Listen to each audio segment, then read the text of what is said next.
Oi, oi.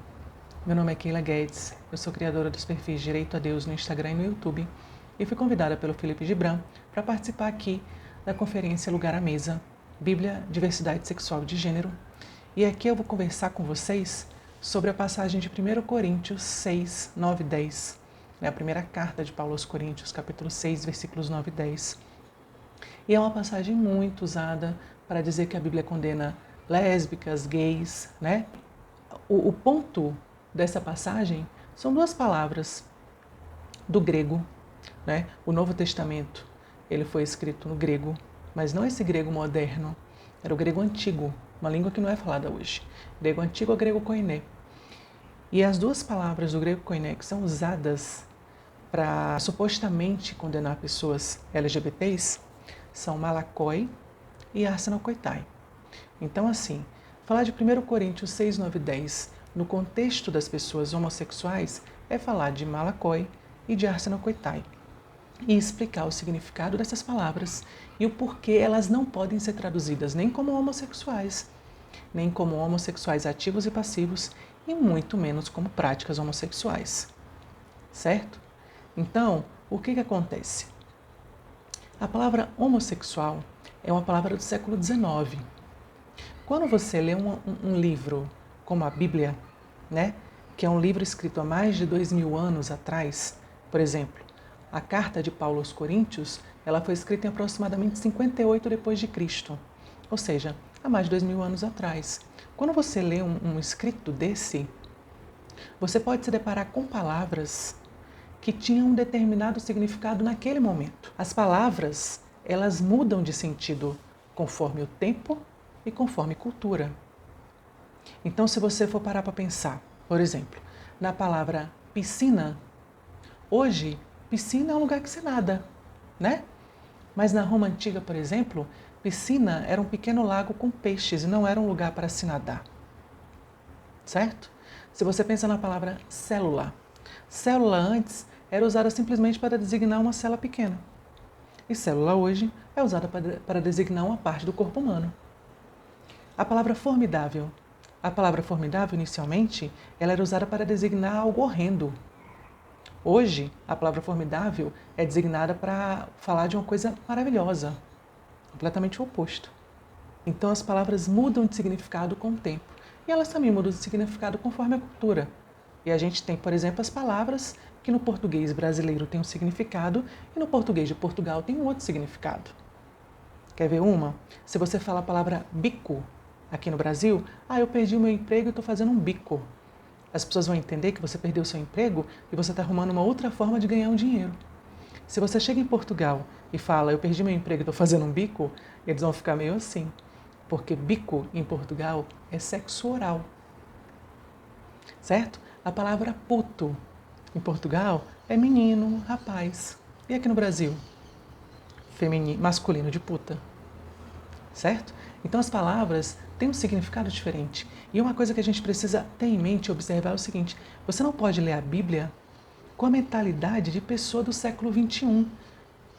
Primeiro porque o livro de Coríntios ele foi escrito por Paulo para os coríntios. É um ensino para nós, mas foi escrito para os coríntios. Então ele tinha um porquê de escrever aquilo. Paulo estava escrevendo porque havia irmãos ali em Coríntios que tinham deixado a sã doutrina, que tinham voltado à prática dos cultos pagãos. E aí Paulo está escrevendo ali para eles para exortar. E aí, ali naquele contexto do capítulo 6, versículos 9 e 10, Paulo está falando assim, olha, eu estou sabendo que vocês estão tendo contendas e estão colocando pessoas ímpias para resolver a contenda de vocês. Vós não sabeis que os injustos não herdarão o reino de Deus? Vocês estão entregando as causas de vocês para aqueles que nem vão herdar o reino de Deus resolverem? E aí ele fala, não erreis, porque nem os fornicadores, nem os idólatras, nem os ladrões, nem os sodomitas, nem os efeminados herdarão o reino de Deus. E aí o que acontece? Essas duas palavras, malakoi e arsenokoitai, que é o ponto-chave de 1 Coríntios 6, 9 e 10, inicialmente, nas Bíblias aqui no Brasil, elas vinham sendo traduzidas como efeminados e sodomitas. Malakoi como efeminados e arsenokoitai como sodomitas. Ok? Só que acontece, A partir do ano 2000, aproximadamente, foram surgindo novas versões bíblicas e essas novas versões, como a nova versão internacional e a nova versão transformadora, começaram a colocar palavras nessa tradução para Malakoi e para Arsenokoitai que não podem ser usadas. Por quê? Primeiro, porque quando você traduz um escrito, você tem que ser fiel ao autor. Se você não é fiel ao autor e você, ao invés de somente traduzir, você coloca na tradução a tua interpretação, o teu ponto de vista, você está incorrendo naquilo que os italianos chamam de traduttore traditore, tradutor traidor. Ou seja, o tradutor, ao invés de somente traduzir, ele vai lá e coloca a percepção dele. E é isso que a gente tem visto na nova versão internacional, na nova versão transformadora e em outras, que têm traduzido as palavras Malakoi e Arsenokoitai como homossexuais, homossexuais ativos e passivos, e até mesmo práticas homossexuais. Certo? John Boswell, ele ensina que Malakoi era usado no sentido de determinar o caráter de alguém. Poderia significar um indisciplinado, um libertino. John Boswell, ele diz que Malakoi não tem qualquer semelhança com a sexualidade, mas ela se refere ao caráter da pessoa. Certo? Daniel Helminiak, ele diz o seguinte, que no século I da cristandade judaica, que falava o grego, o século I da cristandade que falava o grego, a palavra Arsenokoitai se referia a um sexo explorador, libertino, lascivo. Ou seja, nós temos dois escritos que dão um norte para a gente do que significa Malakoi e do que significa Arsenokoitai. E aí o que acontece? Qual a melhor maneira da gente tentar entender, já que é um escrito de mais de 2000 anos atrás, qual a melhor maneira da gente tentar entender em que significado essas palavras eram usadas? É ler escritos daquele tempo. Certo? Então, por exemplo, tem um historiador, que é uma grande fonte, os escritos dele são grandes fontes históricas para explicar o contexto das passagens bíblicas, o contexto dos hebreus. Ele tem um livro chamado A História dos Hebreus, o nome dele é Flávio Rossefo, e nesse livro ele escreve sobre os homens, sobre os judeus no tempo de Juízes, no tempo do livro de Juízes, e ele fala que aqueles homens estavam vivendo de tributos e que eles não queriam saber de trabalhar. Ele fala assim, olha, eles estão vivendo de tributos e estão preguiçosos. Eles não querem saber de trabalhar, eles estão efeminados. Ou seja, a palavra efeminados, inicialmente usada para traduzir Malakoi, ela não é usada no sentido de hoje. Você lê efeminado hoje e aí você associa a afeminado e automaticamente se associa o quê? Aos gays tidos como afeminados, né? E aí você lê efeminado e aí você fala assim, efeminado, afeminado. Gay passivo. Como se os homens gays afeminados fossem todos passivos, o que não é uma realidade. Então é uma tradução furada, é uma tradução enviesada, é uma tradução sugestionada. Quem está traduzindo aquilo, primeiro está traduzindo uma palavra de mais de 2000 anos atrás com uma palavra do século XIX que não existia naquele tempo. E segundo, está traduzindo conforme a percepção dele, porque ele acha que todo homem é afeminado, é passivo.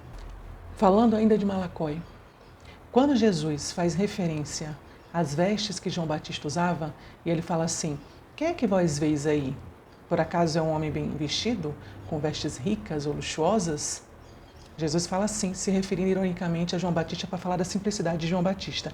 Essa palavra, ricamente ou fina, se referindo à roupa, é Malakoi. Ou seja, a palavra Malakoi, ela era usada no sentido de caráter ou para se referir a vestes, certo? Mas ela não era usada no sentido de sexualidade que querem dar hoje. Não havia utilização da palavra Malakoi para designar homens afeminados. E quando ela é traduzida como efeminados, é porque a palavra efeminados era usada num outro sentido. Quando a gente parte para a palavra Arsenokoitai, você está diante de uma palavra que é uma justaposição. Ou seja, justaposição é a junção de duas palavras. Aqui Justaposição é a junção das palavras arsen, o arseno, com coitai. Arsen é homem, homem no sentido masculino, e coitai, coito, né? De relação sexual, de penetração. Então, na literalidade, arsenocoitai significaria homem que penetra outro homem. E aí o que acontece? Inicialmente, as versões aqui que você pega das Bíblias mais antigas na língua portuguesa, elas estão traduzindo arsenocoitai como sodomita. E aí, quando você vai para dicionários de grego, do grego bíblico para o português, como o dicionário Strong's, por exemplo, você vai ver o dicionário dizendo que arsenocoitai significa sodomita ou abusador de. Ou seja, quando ele está falando de arsenocoitai, ele não está se referindo ao homem que tem relacionamento com outro homem. Ele está se referindo a um ato de abuso, que era exatamente o que os homens de Sodoma queriam fazer com aqueles dois anjos. Quando os homens de Sodoma chegam na porta da casa de Ló e falam assim, coloque esses homens para fora para que nós os conheçamos, essa palavra conheçamos, que é de venedea, do hebraico venedea, ela significa ter relações sexuais. Aqueles homens, eles queriam ter sexo, não no sentido de, eu vou atrás ali de um garoto de programa para ter uma relação, não. Veja, era todos os homens de todos os bairros de Sodoma contra dois. Isso nos fala do quê? De um abuso sexual coletivo. E um abuso sexual coletivo não pode ser comparado a um relacionamento consensual. Assim como você não compara um abuso sexual coletivo heterossexual a relacionamentos consensuais heterossexuais. Não há comparação. E se você acha natural comparar isso, o problema não está em interpretação bíblica. Está em você, está nos teus valores. Porque não se compara. Certo? Por mais que se tenha uma dificuldade de se traduzir, né, arsenocoitai, porque era uma palavra que, segundo historiadores, ela foi criada naquele momento, e muitos dizem que ela foi cunhada, ou seja, criada, inventada por Paulo, a dificuldade de se encontrar uma tradução exata é exatamente porque o grego koinero é mais falado hoje. A despeito disso, os dicionários falam do significado da palavra arsenocoitai. Inclusive o dicionário Strong's, que traz o significado como abusador de, é um dicionário utilizado pela Assembleia de Deus na Bíblia de Estudo Palavra-Chave da CPAD. Você olha para isso e você pensa assim, eu sou um abusador ou eu sou alguém que ama minha namorada ou amo o meu namorado, amo alguém que é do mesmo gênero que o meu e quero ser feliz e quero viver um relacionamento. Nós somos pessoas que queremos viver relacionamentos, queremos construir nossas famílias ou queremos ter liberdade de amar ou de viver a nossa sexualidade de forma natural. Certo? E isso não pode ser comparado a um abuso sexual. Entende? Então a gente está diante de duas palavras, malakoi e arsenocoitai, que algumas versões bíblicas traduzem como homossexuais ativos e passivos, práticas homossexuais, mas que na verdade elas não significam isso. Elas não podem ser traduzidas dessa forma. Primeiro porque a palavra homossexual não existia naquele tempo. E segundo porque o que a Bíblia está condenando, por exemplo, com a passagem de Sodoma, não é o sexo homossexual enquanto orientação sexual, mas é um abuso. E um abuso que, veja, o problema ali que levou à destruição de Sodoma, segundo ensinos judaicos inclusive, não era nem o sexo homossexual, era a questão da violação da lei da hospitalidade. Então aquele sexo que aqueles homens queriam praticar com os dois anjos não era a finalidade em si.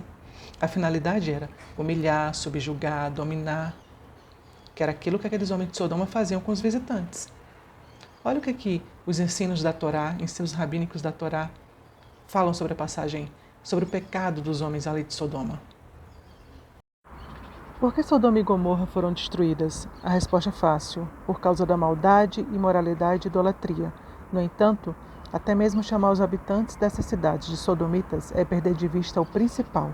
Mesmo com os homens de Sodoma querendo abusar dos convidados de Ló, a ofensa envolvia mais do que isso. A destruição da cidade não parece ter sido devido à idolatria pagã, já que todas as cidades eram idólatras naquela época. O povo de Sodoma não recebera nenhuma lei de Deus, nem Torá, nem Moisés, nenhuma lista de regras. Havia alguma lei não escrita de conduta moral pela qual Deus estava julgando? No mundo antigo, a hospitalidade era um ideal moral elevado, um tipo de lei do deserto. Todos os povos nômades e seminômades precisavam da hospitalidade de vez em quando. Então, note que pelos ensinos judaicos, o sexo em si não era a questão. A questão era a violação da lei da hospitalidade. Olhe como é que os ensinos rabínicos falam. Mas existia uma lei não escrita que eles precisavam observar? Existia a lei da hospitalidade ou a lei do deserto.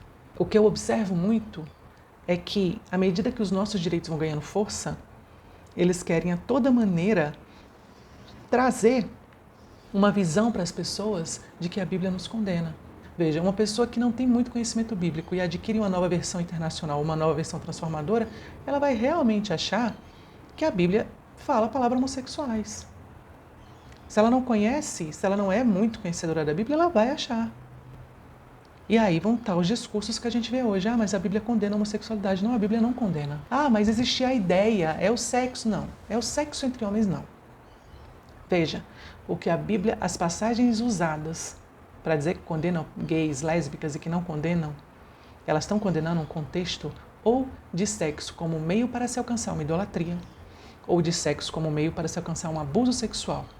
Se você não faz um sexo para alcançar uma idolatria ou como um abuso sexual, você não se insere em nenhum caso e nem no outro. O que a Bíblia traz são contextos específicos. Certo? De modo que esse ensino de que 1 Coríntios 6, 9 e 10 condena a homossexualidade não é verdadeiro. Não condena. Fique em paz. 1 Coríntios 6, 9 e 10 não nos condena e você também tem lugar à mesa. Deus, Ele está nos mostrando nos últimos tempos que todos esses séculos de condenação não vieram dele. Essa condenação imposta para lésbicas, gays, nunca esteve no coração de Deus. Isso é uma criação da igreja, sabe? E a igreja começa a condenar o sexo homossexual ali pelo século XI, mas ela começa a condenar todo o sexo que não era para procriação. Não era só o sexo entre homens, era o sexo anal entre homem e mulher, era o sexo oral entre homem e mulher. Ali, os padres da igreja, e os primeiros padres já pensavam assim, que o sexo ele tinha que ser tão somente para a procriação. E aí a igreja começa a condenar o sexo que não fosse para a procriação. Ocorre que no decorrer do século, deixou-se de falar do sexo anal entre homem e mulher, do sexo oral entre homem e mulher. E é por isso que você lê sobre essa visão conservadora, 1 Coríntios 6, 9 e 10, e tantos questionamentos surgem. Porque você fala assim, mas está condenando só efeminados, homens passivos. E você não coitar em homens ativos, as lésbicas não. É um questionamento, certo? E Deus é Deus de confusão? Não, Deus não é Deus de confusão. Eu te falo, se fosse para condenar lésbicas, gays, bi, pansexuais, Deus falaria de forma clara. Deus não é Deus de confusão. Não é Deus de mas, não. A palavra diz que Deus fala assim, olha, seja o vosso falar sim, sim, não, não. Agora, quando você vai para o estudo e para entender o contexto que essas palavras são usadas, aí as peças se fecham. Aí esse quebra-cabeça se encaixa. E aí realmente passa a fazer sentido. Agora eu entendi. Agora não há espaço para questionamentos. Porque as peças se encaixam. Entende? E é isso. Fiquem em paz. Vocês também têm lugar à mesa. Beijo.